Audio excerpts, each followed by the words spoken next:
এদিকে আয়, এদিকে আয়। দেখ কত বড় রুটি এনেছি তোদের জন্য। আয় আয় আয়, খা খা, ভালো করে খা। আমার কত স্বাদের মাছ তোরা, আমার সন্তান সম, বড় ভালোবাসি তোদের। আয় আয় আয় আয়, খাবি আয় আয় আয়। আহা, তোকে দেখলে আমার চোখ জুড়িয়ে যায়। কি সুন্দর তেল চকচকে চেহারা তোর। ভালো করে খা খা খা, কাল আরো রুটি আনবো কেমন? আচ্ছা আজ আসি রে, কাল আবার আসবো। সারাদিনে একবার তোদের না দেখলে মনটা হু হু হু করে। কই গো গিন্নি, এক কাপ চা দিয়ে যাও তো দেখি। এই নাও। ইস, হাত পা ধুয়ে এসে বসলে পারতে, গা থেকে তো আষ্টে গন্ধ বেরোচ্ছে বুড়বুড় করে। আমার তো এই গন্ধ ভালোই লাগে গিন্নি, লোকে কি আর এমনি আমাকে মাছলি বাবা বলে? তা সকাল হতে না হতেই গেছিলে কোথায়? পুকুরের মাছেদের একটু খাবার দিতে গেছিলাম। সারা জীবন তাই করো শুধু, ঘর সংসারের কোনো খবরই তো রাখো না। কেন কেন গিন্নি, আবার কি হলো? কিছুই হয়নি, বাবা ডেকে পাঠিয়েছেন আমাদের দুজনকে। আজ সকালে একজনকে দিয়ে খবর পাঠিয়েছেন, তোমাকে খুঁজছিলেন, তা তুমি তো তোমার মাছেদের নিয়েই ব্যস্ত। আহা গিন্নি, রাগ করো না, রাগ করো না। মাছ ছাড়া যে আমি বাঁচবো না সেটা তো তুমি জানো। আর শ্বশুর মশাই কেন ডেকে পাঠিয়েছেন সেটা কি কিছু জানিয়েছেন? বলেছেন খুব জরুরি দরকার, আমরা দুজনেই যেন তাড়াতাড়ি যাই। তাহলে চলো কালকেই যাই। অনেকদিন শ্বশুর বাড়ি যাওয়া হয়নি। বেশ বড় একটা মাছ আর এক হাঁড়ি মিষ্টি নিয়ে যেতে হবে। তোমার খালি মাছ আর মাছ, যত সব। যাই, কদিন থাকবো না যখন, বংশীকে সব বুঝিয়ে দিয়ে আসি।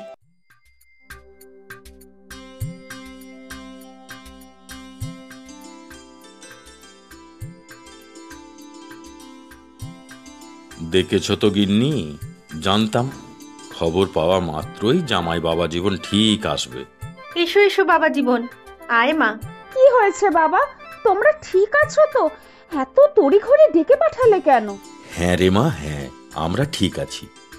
এই দেখুন, আমার পুকুর থেকে একটা এত বড় কাতলা এনেছি আপনাদের জন্য। তুমি যে কত মাছ ভালোবাসো তা আমি জানি বাবা।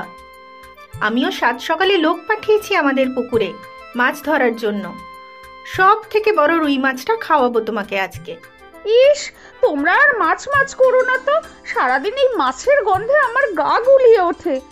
আচ্ছা, ভিতরে চলো তোমরা। হ্যাঁ বাবা চলো, এতটা পথ এলে তোমরা, আমি জল খাবারের ব্যবস্থা করছি।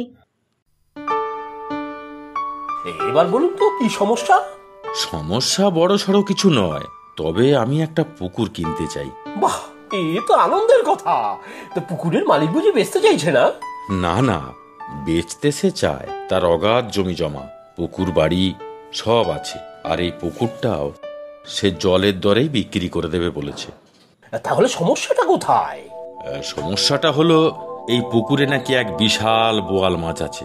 আজ অব্দি অনেক বড় বড় মাছ শিকারী নাকি চেষ্টা করেছে, তবে একজনও ধরতে পারেনি। বোয়াল মাছ আছে সেটা সমস্যা? না, যার পুকুর মানে সুধাময় বাবুর একটা শর্ত আছে, এই বোয়াল মাছকে যে ধরতে পারবে এই পুকুর নাকি তাকেই দেবেন। বোয়াল মাছটা উনি নিজে রান্না করে শ্বশুর বাড়ির লোকজনকে খাওয়াবেন। বাহ, বেশ অন্যরকম ব্যাপার তো। কিন্তু বাবা, এর জন্য তুমি আমাদের ডেকে পাঠালে কেন, সেটাই তো বুঝতে পারছি না। দেখ মা, তোর দাদারা সবাই শহরে গেছে, কেউ নেই। আর পুকুরটা পেলে আমার ব্যবসার অনেক সুবিধা হবে, আর সেটা পাবার জন্যই আমার জামাইকে দরকার। চিন্তা করবেন না, চিন্তা করবেন না, ওই রাঘব বোয়ালটাকে ধরতে হবে তো। ঠিক আছে, ওই মাছ আমি একাই ধরবো। আমার নামও মছলি বাবা। পরশু একটা প্রতিযোগিতার আয়োজন করা আছে, অনেকেই আসবে পুকুর কেনার আশায়। যার ছিপে মাছ উঠবে পুকুর তার। মাছ আমিই তুলবো, সে নিয়ে আপনার কোনো চিন্তা নেই। হ্যাঁ, সে তো জানি, মাছেদের নিয়েই তো আমার সংসার। তোমার মাছ ভালোবাসার কথা আমি জানি, তাই তুমি ছাড়া এই দায়িত্ব আর কাকে দিই বলো? আপনি নিশ্চিন্ত থাকুন, এবার সবাই দেখবে মছলি বাবার খেল। চলো জামাই চলো, কাল একবার সুধাময় বাবুর সাথে আলাপ করে আসি। উনি লোক খুব ভালো। ঠিক আছে।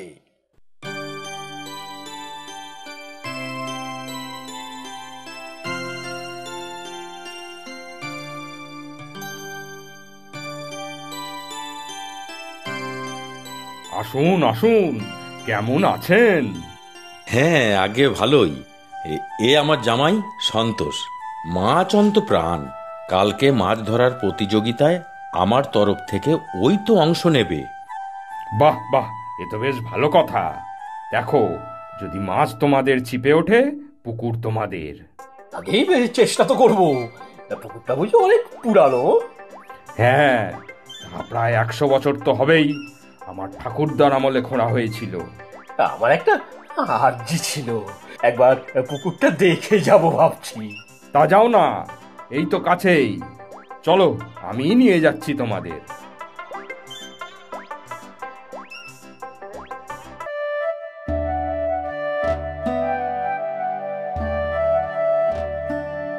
দেখেছ তো সন্তোষ, কত বড় পুকুর। পুকুর না বলে দিঘি বলাই ভালো। হ্যাঁ, এটা আমার ভারী প্রিয় পুকুর। তবে এতগুলো পুকুর আমার আর সামলানো যাচ্ছে না।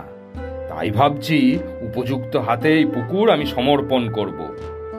আমি হাতে পেলে এই পুকুরের যত্ন আত্মীর অভাব হবে না। সে তো আমিও চাই, তবে ওই বড় বোয়ালটা আমার চাই। কিছুতেই ধরতে পারছি না, না হলে শ্বশুর বাড়িতে মুখ দেখাতে পারবো না।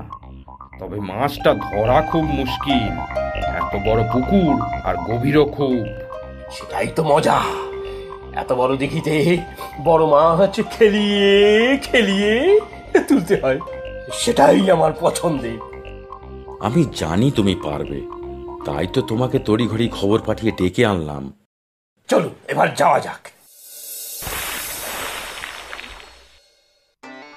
বুঝলেন, আগে কতবার চেষ্টা করেছি এই মাছটাকে ধরার, পারিনি। তাই নাকি? এবার বুঝি আবার চেষ্টা করছেন? তাই তো ইচ্ছে আছে, মাছটাকে ধরতে পারলে পুকুরটা পাবো। এই বাজারে এত ভালো পুকুর কি আর পাবো নাকি? এবারে মাছটা ধরতেই হবে। দেখুন চেষ্টা করে। এই মাছ আমিই ধরবো, এই পুকুর আমার চাই। ও জামাই, তুমি যে কিছুই বলছো না। এরা যদি মাছটা ধরে ফেলে তখন? আমার নাম মছলি বাবা। ও মাছ বাবাজি যাবে কোথায়? এই তো মাছ আমার টোপ খেয়েছে।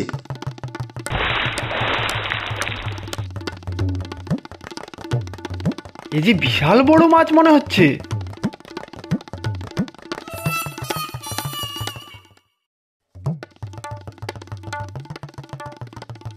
এই তো জামাই, ছিপে টান পড়েছে।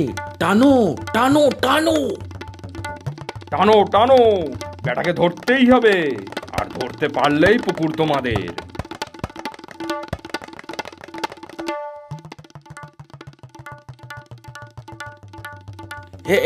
এইবার টান দাও, এবার টান দাও, জোরে টান দাও। পেরেছে পেরেছে, আহা কি আনন্দ আমার। নাও, সবার সামনেই বলছি, এ পুকুর এখন মছলির।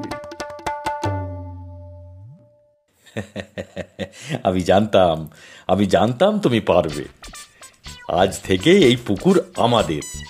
দাঁড়ান, আগে তো ব্যবস্থা করি। এ কি, মাছটাকে আবার জলে ছেড়ে দিলেন কেন? মাছেরা আমার সন্তানের মতো, অকারণে তাদের মেরে ফেলা আমার পছন্দ নয়। পুকুর কেনার শর্ত ছিল মাছ ধরা, মেরে ফেলা নয়। তাতে পুকুর কিনতে না পারলেও ক্ষতি নেই। সত্যি সন্তোষ, তোমার জবাব নেই। ঠিক আছে সুধাময় বাবু, এ পুকুর আমাদের প্রয়োজন নেই। না না, আমি আমার ভুল বুঝতে পেরেছি। এই বোয়াল আমার এই পুকুরের মর্যাদার প্রতীক, আত্মাভিমানের প্রতীক। এই পুকুরের গর্ব। ও না থাকলে এই পুকুরের গরিমা নষ্ট হতো। আমি এই পুকুর তোমাদেরই দিচ্ছি। তোমরা এই পুকুরের যথার্থ উত্তরাধিকারী। কিন্তু আপনার শ্বশুরবাড়ির লোকজনদের খাওয়ানোর কি হবে? কি আর হবে, বাজারে কি বোয়াল মাছ কম আছে নাকি? দেখে শুনে একটা কিনলেই হবে। পয়সা কি আমার কিছু কম আছে নাকি? জয় মছলি বাবার জয়।